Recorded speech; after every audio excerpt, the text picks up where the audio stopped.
પ્રગતિનગર મેદાનમાં હાલ પીએમ મોદી પૂજા કરી રહ્યા છે।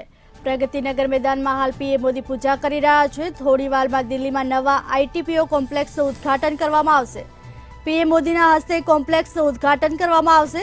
ત્યારે હાલ પ્રગતિનગર મેદાનમાં પીએમ મોદી પૂજા કરી રહ્યા છે। હાલ થોડી વારમાં દિલ્હીમાં નવા આઈટીપીઓ કોમ્પ્લેક્સનું પણ ઉદ્ઘાટન કરવામાં આવશે। પીએમ મોદીના હસ્તે કોમ્પ્લેક્સનું ઉદ્ઘાટન કરવામાં આવશે। પ્રગતિનગર मैदान में हाल पीएम मोदी द्वारा पूजा करवामां आवी रही है। प्रगतिनगर मैदान में हाल प्रधानमंत्री मोदी पूजा करी रहा है। विष्णु को स्थिति या फिर कहें कि पालन का देवता माना जाता है। ब्रह्मा या सूर्य को किस तरह से आप सृजन का देवता मान सकते हैं। भगवान शिव को जिस तरह से संहार के देव के रूप में स्वीकार किया गया है। मां शक्ति को निग्रह यानी किस तरह से नियंत्रण किया जाए प्रकृति के ऊपर, उसकी शक्ति के रूप में स्वीकार किया गया और भगवान गणपति को अनुग्रह के रूप में स्वीकार किया गया। इन पंचभूतों के प्रति हमारा जो सद्भाव है, हमारी जो सद्भावना है, हमारा जो समर्पण है, हमारी जो श्रद्धा है, उसको व्यक्त करने के लिए ये जो पूजा और हवन का कार्यक्रम किया जाता है, जिसमें उन पंच प्रकृति को प्रसन्न करने की जो सारी विधा है उसका पालन करते हुए आप किस तरह से उन तमाम जीवों की आत्मा को प्रणाम करते हैं जिनको क्षति पहुंची होगी भवन निर्माण में। जैसा कि आप जानते हैं बहुत सारे छोटे मोटे जीव जंतुओं को अपने प्राण गंवाने पड़ते हैं।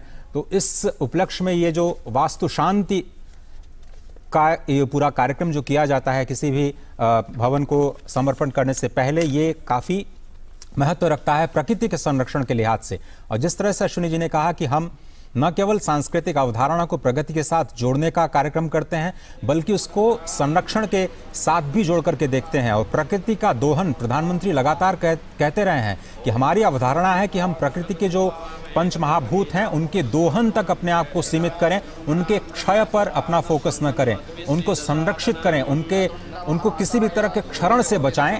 दोहन तक तो हम कह सकते हैं, जैसे आप माँ गाय को माँ माना जाता है, आप उनके दुग्ध पान करने के लिए उनका दोहन तो कर सकते हैं, लेकिन उनके क्षय को सर्वथा वर्जित किया गया। इसी तरह से प्रकृति से हम कितना लें और कितनी हमारी क्षमता है या कितना हमारा अधिकार है प्रकृति के उन तत्वों पर अपने प्रगति के इस्तेमाल करने के लिए, ये एक संदेश है। भवन तो आपको पूरी दुनिया में बहुत बड़े बड़े अट्टालिकाएं जरूर मिल जाएंगी, बहुत बड़े बड़े कन्वेंशन सेंटर जरूर मिल जाएंगे, लेकिन पूरी दुनिया में उन भवनों के जरिए संदेश क्या जाता है वो भी महत्वपूर्ण हो जाता है। आप सौर शक्ति का संदेश देते हैं, वसुधैव कुटुंबकम का संदेश देते हैं, प्रकृति के संरक्षण का संदेश देते हैं, साथ ही साथ अपने भारत को अत्याधुनिक तकनीक के साथ पूरी दुनिया के साथ जोड़ने का भी प्रबंध करते हैं और पूरे दुनिया को निवेश के लिए आकर्षित करते हैं।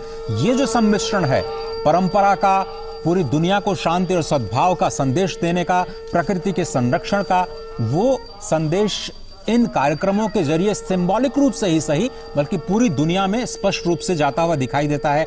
ऐसे दृश्य आपको दुनिया में और कहीं नहीं दिखेंगे। आपको भवन जरूर दिख जाएंगे, अट्टालिकाएं जरूर दिख जाएंगी, बड़े बड़े सेंटर्स, कन्वेंशन सेंटर्स, बड़ी बड़ी क्षमता वाले मशीनरी और इंडस्ट्री 4.0 की क्षमता वाले बड़े अत्याधुनिक तकनीक के साथ में मशीनरी या फिर फैक्ट्रीज जरूर दिख जाएंगी, लेकिन इस तरह का संदेश आपको दिखाई नहीं देगा जहां पर सभी के कल्याण की भावना और प्रकृति के संरक्षण की भावना उसमें समाहित हो।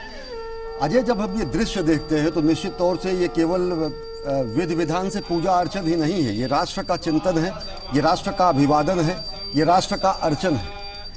और अगर देखें तो कहा गया है कि तन से, मन से, धन से, तन मन धन जीवन से हम करें राष्ट्र आराधन। अंतर से, मुख से, कृति से, निश्चल हो निर्मल मति से, श्रद्धा से, मस्तक नति से हम राष्ट्र करें अभिवादन। हम हंसते शैशव से, अपने खिलते यौवन से, प्रौढ़ता पूर्ण।